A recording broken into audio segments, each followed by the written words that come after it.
cal, ese casi 9% sobrante non teñen esa conexión a internet para brindarles ao seu alumnado a posibilidade de explotar o dispositivo móvil ao máximo.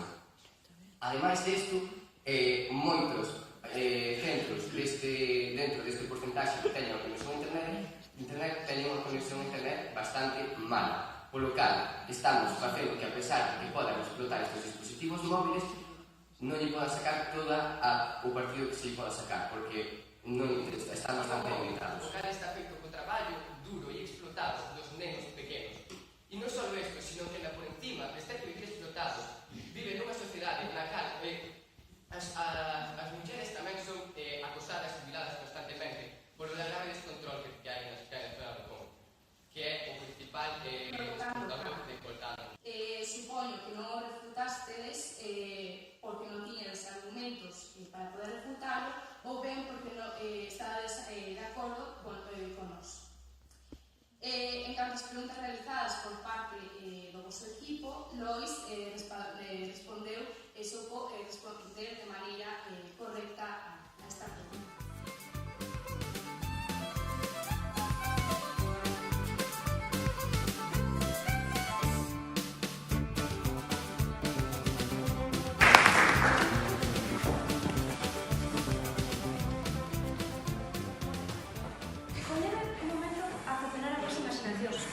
Encontrámonos nunha situación actual, por exemplo, nunha festa. Hoxe en día, na maioría das festas, faise botellóns, que é onde normalmente grupos de adolescentes reúnense para beber alcohol. O primeiro que escoita un adolescente antes de sair da súa casa é a típica frase dos pais de non bebas alcohol.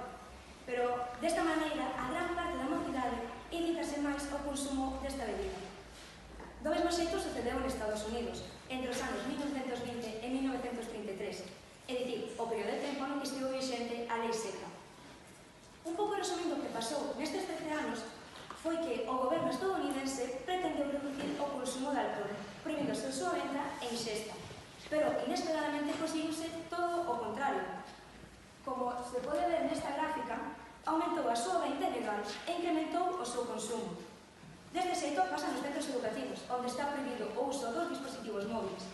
E tamén o impedimento do seu uso incrementou o mal uso dos móviles nas aulas. E por iso agora, neste mesmo momento, está facendo un debate na que a pregunta principal é o seu uso axeitado para os centros educativos? Bueno, agora presentarei.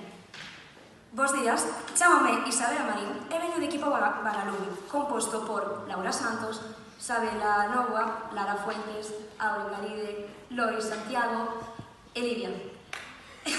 E tamén quería mencionar a unha compañera que non está connosco, que é Claudia Gómez, que non está aquí por motivos persoais. Eu encargareime de introducir porque o noso grupo está a favor de que sí é axeitado o uso de dispositivos móviles nos centros educativos. Con todo isto, quero deixar claro que por dispositivos móviles entendemos aparello de pequeno tamaño con algunhas capacidades de procesamento, conexión permanente ou intermitente a unha rede e memoria limitada. O termo centro educativo para nós é un establecemento dedicado principalmente ao ensino, aínda que centrarémonos máis na educación secundaria obrigatoria. E finalmente, por o termo axeitado, entendemos que resulta conveniente ou apropiado para o fino que se destina. Unha vez que deixei claro o que estes termos significan para o noso grupo, quero comenzar dicíndovos que os dispositivos móviles forman parte da nosa vida cotiá. Pertencemos a unha realidade na que os dispositivos móviles teñen moita importancia e non podemos negar o seu uso, así como tamén podemos utilizar como ferramentas pedagóxicas. Os móviles que estamos acostumados a ver naceron con nós, por iso se nos chama nativos digitais. E tamén por iso somos suficientemente capaces de aprender a controlalos con moita máis facilidade. Isto podría sonarnos no noso día a día, tanto no traballo como nas escolas. Nestas últimas, teríamos que aproveitar polo seu fácil funcionamento, a súa comodidade e a súa gran intervención na nosa vida. Por iso, pregúntame agora, por que non deberíamos utilizar os dispositivos móviles nos centros educativos? Está claro que é unha ferramenta que hoxe en día está moi desenrolada e forma parte da nosa realidade. Por iso tamén é necesario que para que a nosa sociedade evolucione, utilicemos todo o que temos a nosa disposición cos que nun futuro habitará no planeta, que podríase dicir que desta xeración para diante. pero todo o mundo comeza dentro do mesmo sitio, nas escolas. Ali, o alumnado aprende sobre a vida para nun futuro ter que depender deles mesmos. En este momento vou centrarme máis na educación secundaria obrigatoria, ou ESO, que é de onde procedemos a maioría deste debate. A continuación citarei os diferentes puntos que a miña compañeira Laura Santos defenderá máis adiante na hora de refutacións. Estes argumentos están divididos en tres grandes bloques. O primeiro bloque é como afecta aos estudantes. Aquí se falará da psicoloxía inversa, o ciberacoso e como forman parte da nosa realidade. En este apartado se falará sobre como pode fomentar na motivación do alumnado cara ás materias que normalmente non os interesan. Tamén outro grande bloque é como favorece o medio ambiente, que a utilización dos e-books é moi beneficiosa medioambientalmente, aínda que non o creades. E tamén outro gran bloque é como podería beneficiar o ensinar, o ensino. E aquí se falará de dos puntos, que como se preparan os alumnos para as competencias digitais e tamén como funciona como ferramenta pedagóxica, onde se expoñerá como exemplo as ventanas digitais, a fácil portabilidade dos dispositivos móviles e a aprendizaxe colaborativa que todo o mundo coñece nas escolas. E realmente, con todos estes argumentos, quero deixar claro de que si é moi axeitado o uso dos dispositivos móviles nas aulas. Moitas gracias.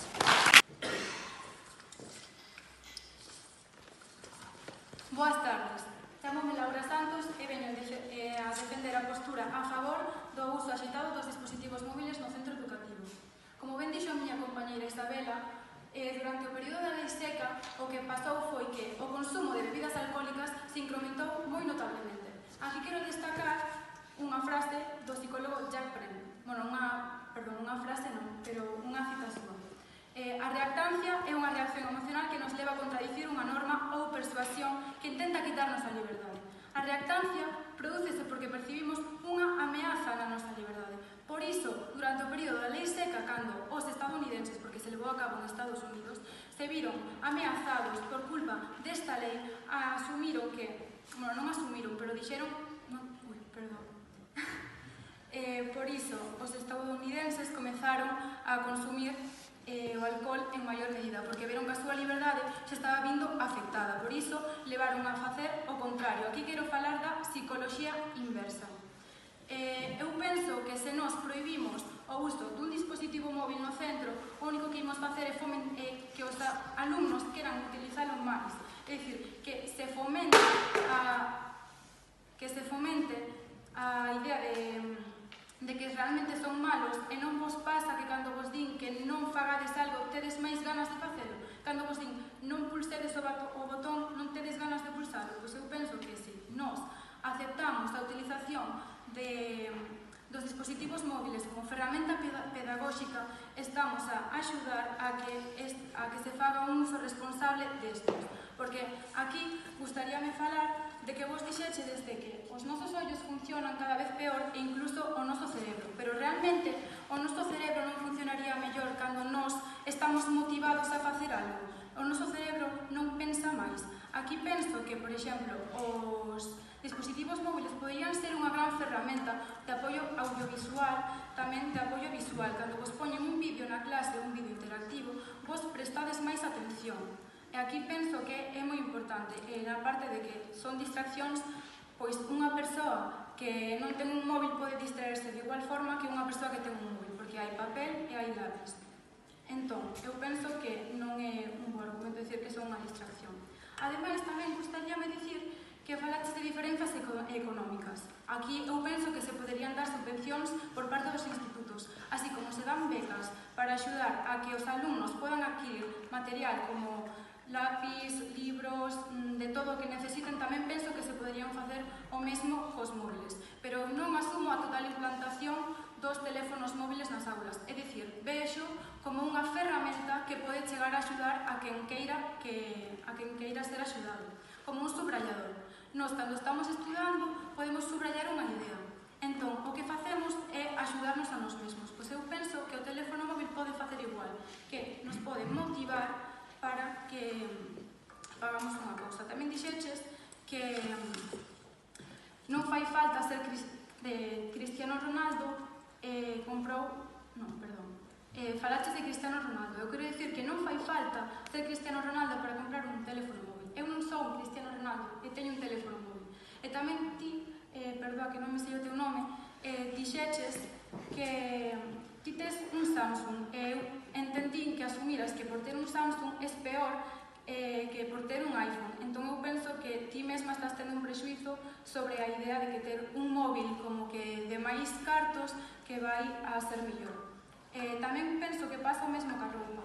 Por iso penso que non é un argumento potente, porque ti, cando vas ao instituto con roupa de marca, é o mesmo que se vas con un iPhone de última xeración.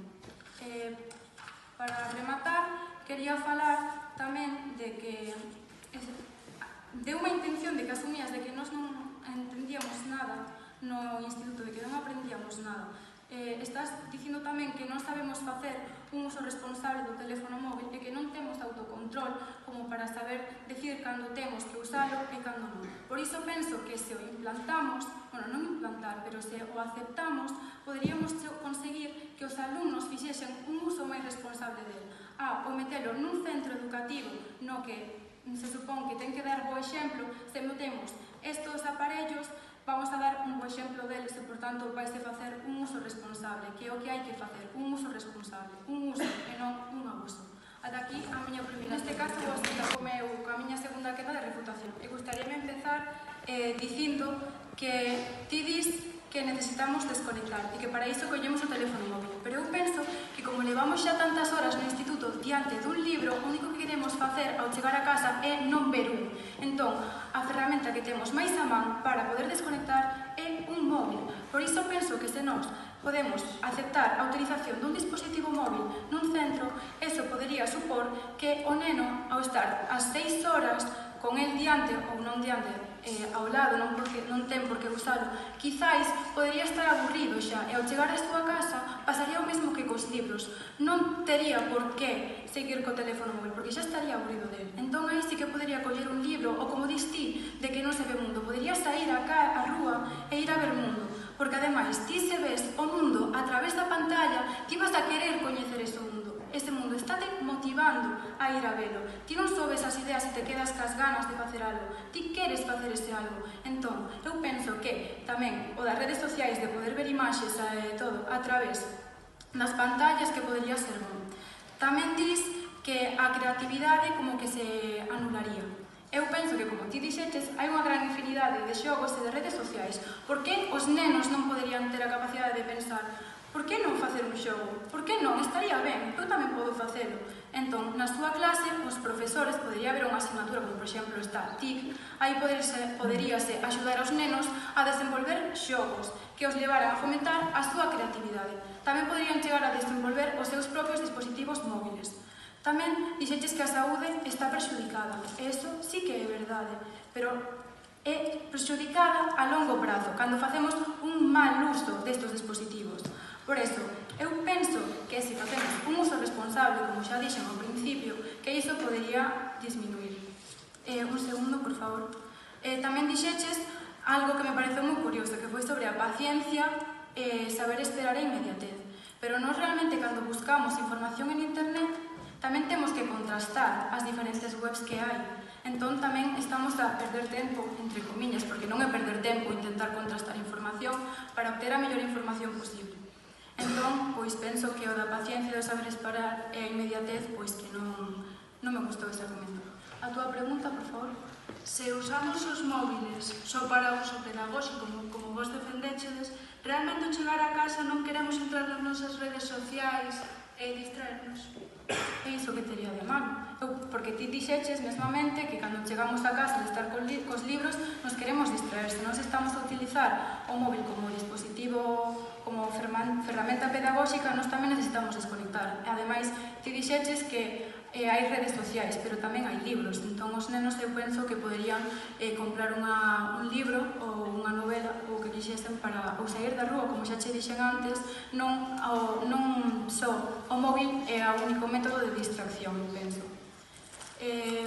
Para continuar, quería falar sobre que os dispositivos móviles forman parte da nosa realidade. E según di a presidenta da Confederación Estatal Laica de Pais chamada CEAPA, prohibilos, os dispositivos móviles, e dar as costas aos tempos nos que vivimos. Por que negarse a facer algo que temos diante de nós, que nos pode abrir unha gran infinidade de vantaxes? Non entendo por que negarse a iso. Sería negarse tamén a evolución, eu penso. Despois tamén gustaríame destacar que falachedes do acoso. Vale, o acoso pode ser de moitos tipos, pero no caso do ciberacoso, porque neste caso estamos a falar de dispositivos móviles, de redes webs e internet, por eso ciber. Hai un estudo elaborado polo Centro de Estudos Estadísticos sobre a Educación de Estados Unidos que mostra que as escolas que prohíben os dispositivos móviles teñen un ratio de casos de ciberbullying do 16,4%, mentras que os aceptan, o dato é moi inferior, dun 9,7%. Despois tamén quería continuar dicindo que se preparan os alumnados para as competencias digitais. E isto penso que é moi importante porque é unha das cousas que está a avaliar a lei vixente, a LOMCE. E isto é defendido pola conselleira de Enseñamento da Generalitat, Irene Rigau. Eu penso que deberíamos potenciar o uso do móvil como instrumento pedagóxico e dar as pautas educativas que favorezan o seu bo uso, en vez de restringir a súa utilización. Ensinar a como empregalo. Moitas grazas.